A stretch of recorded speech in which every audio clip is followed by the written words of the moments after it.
wicked capital. Tehran means reading never-ending Russian novels under my duvet. Glitterless gay parties until the morning azan, until the birds scream. Mahogany cafes serving cinnamon tea and vanilla ice cream. Tehran is smoke and fury. It is fuming. Tehran is static traffic. It is also fenugreek. All girl schools, all boy love, and compulsory hijab. And the evergreen Shahid Beheshti University where we exchanged gay kisses, but gay did not mean happy. It meant homo, whore, harassed, faggot, corrupt, beautiful. The university whose rules we shattered in our attempts to become Lord Byron. A garden that is still shining, a neon green sun in the northwest of Tehran that inhaled our ashes while we smoked our youth and spat colonial classics, empowering ourselves. Now the question is, will we ever be truly empowered? We, the despondent snobs from the top universities of Iran who ended up in the bottom universities of Brexitland, Dumpland, the North Pole, doing degree after degree after degree, so they can forget our skin color and forgive our accent, even though we are pale like flour and quiet like infected parrots. Will we ever be empowered? In Tehran, we are still powerless, even though it is officially our homeland, our sealess port. Tehran, the harbor of pollution where fast cars screech American pop in ambivalent alleyways, paved with martyrs' blood. I have never seen a city capable of containing so much love and hate. Tehran is my parents and our house, my siblings and my best friend, his passion for beautiful boys and avant-garde theater, and the scenario of our eternal escape. Tehran is my grandmother, cherry pickles that she made just for me, with specifically rotten sour cherries that surprisingly tasted like God. Her God that was not my God and became a gap that devoured our love. Tehran is my real room, my bookshelf, my vanity table, crowded with bottles of blue varnish, my first rainbow flag. Tehran is aromatic. Herbs, saffron, dried lime, turmeric, salt, bloody beans, red meat, brown flesh. After Persian cuisine, nothing tastes great. Tehran is Arabic prayers and Persian poetry. Bookshops floating in the sizzling summer streets. Furukh Farrokhzad, Sohrab Sepeherian Saleh Khadayat, but also preposterous books such as bad translations of American self-help and Mein Kampf. Everything for a cheap price. And the everlasting question, how can this country survive when Hedayat killed himself and Furukh died at such a young age? Tehran is fear, more wars, more sanctions, more inflation. The morality police, our government, the US government, Saudi Arabia, and the government of Israel. Fear of all the governments and fear of more chaos. Fear of expenses, fear of being stuck, fear of leaving and of returning, fear of missing, fear of losing and fear of winning, fear of anarchy and love of anarchy and love. Living in Tehran is like being in love with the villain. Everyone judges and wonders why, but one will not lower oneself to explain the attraction.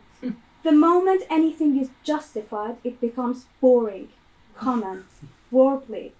This is why when people ask where in Iran I am from, I respond, the wicked capital, saturated with gold oil, dripping with black glory. Come in, but stay out, so you won't regret it. Thank you. Thank you.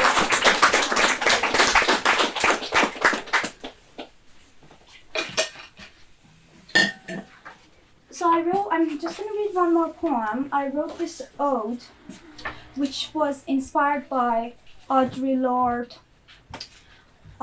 famous book, Sister Outsider, in which she says, we survived and survival breeds desire for more self. Ode to self.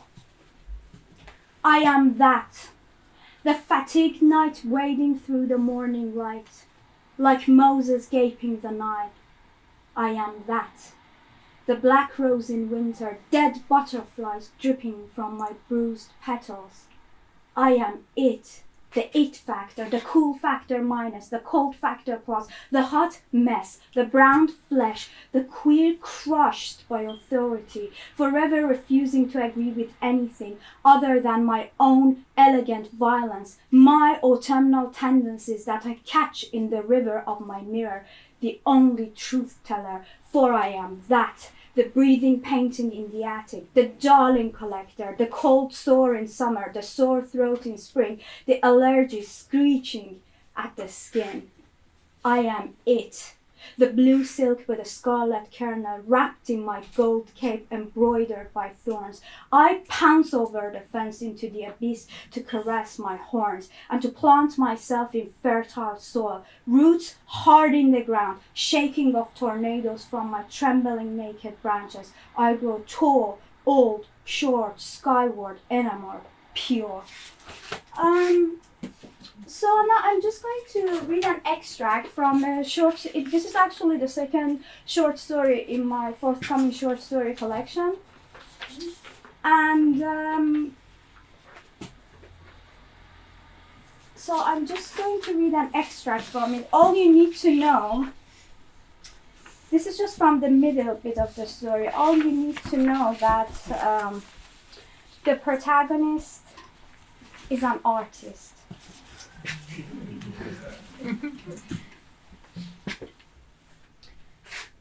It was about 11 when they resumed playing cards. This time Mina felt fortunate and energetic.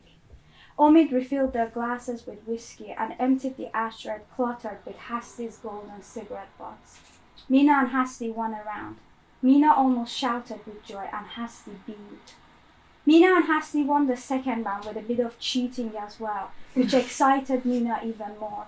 Hasti sneakily peeked at the other players' cards and Mina signaled to her which one to play first. Everybody else seemed too intoxicated to understand or even care about what was going on. Omid lay on the carpet, his head resting on Mina's lap. She was now trembling with exhilaration, the whiskey not working on her. She was waiting to win the entire set so she could smoke weed with Hasti and probably talk to her about Zaha Hadid or music flirtatiously, or about how Austria sucks and Iran rocks, therefore Hasti should stay in Iran, or maybe just look at her wordlessly, absorbing her beauty. The album finished and there was no more loud music. The living room was filled with the vague sound of the neighbors mourning Imam Hussein. Nobody said anything. The people who were talking and laughing on the other side of the room suddenly went silent.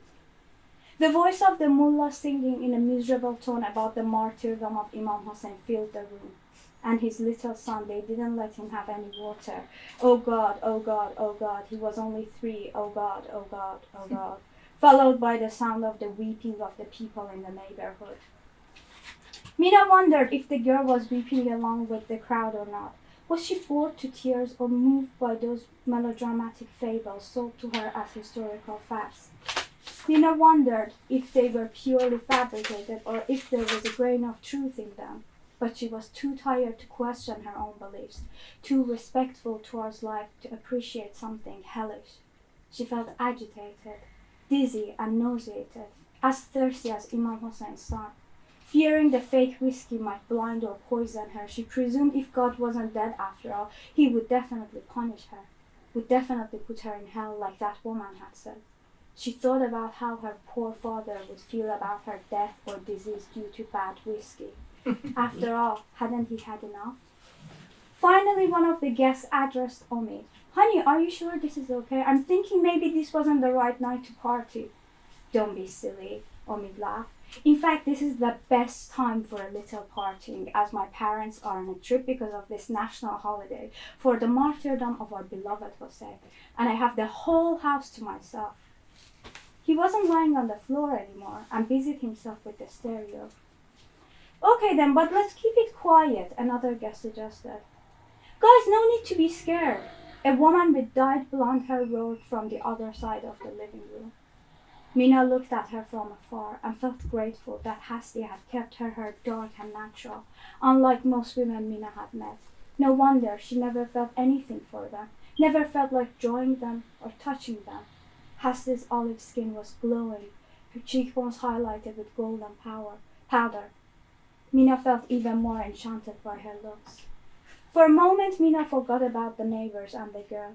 Hasti asked Omid to play some 50 Cent, and Mina caught Hasti looking at her neck and breast, and she felt fortunate for feeling free and looking great, for having the same dark hair and complexion as Hasti's, for not having coarse stubble like most of the boys at the party, and thought how she abhorred the fads in Shiraz imported from Hollywood, how grotesque and unnatural they made people look, and how everlasting they seemed, the thickly drawn or overly puffed eyebrows, the dyed hair, the fake tan skin, the pig noses, all looking the same thanks to plastic surgery. Then she forgot about criticizing the fashion trends of her city, as she realized Hasti was mouthing the words to In the Club while looking at Mina and shaking her head, half closing her eyes and looking completely carried away by the music. Mina wished she could understand what 50 Cent was saying, but English was always her worst subject at school. Mina sipped her whiskey, her eyes all over Hasti, until she felt Hasti's red dress was attacking her, like red coming out of a Mondrian composition, cruelly conquering the viewer, leaving her incapable of looking away, of escape. Nobody was playing cards anymore. Omid was dancing with a few other boys, and the rest of the players were lying on the carpet, either high or drunk, laughing and greedily eating cookies, salad, nuts, and Omid's delectable dolmes. Mina and Hasti were the only ones still holding on to their cards, staring at each other.